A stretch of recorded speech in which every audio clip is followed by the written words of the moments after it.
kakatapos lang guys magbaha. So usually kapag katapos ng rain at baha, ang kasunod dyan ay masarap na ilog. Siyempre, hindi natin pwedeng palampasin itong malinis na tubig ng ilog.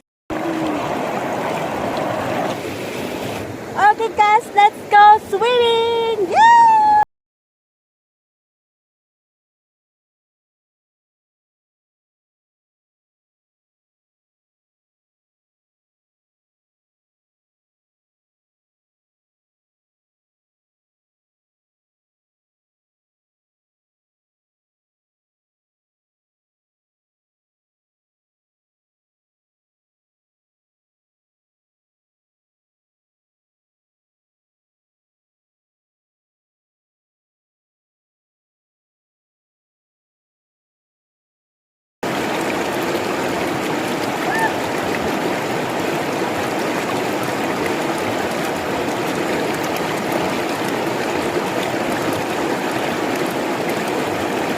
I really love it guys. Ang tubig napakalamig, preskong-presko, tapos tahimik, walang mga taong kasabay. Talagang na feel ko talaga yung moment namin ng nature.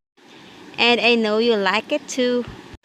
So calming and so refreshing. This is really called God's blessing.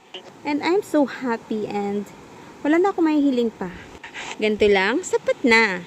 It really makes my day so meaningful and feel in love with the nature.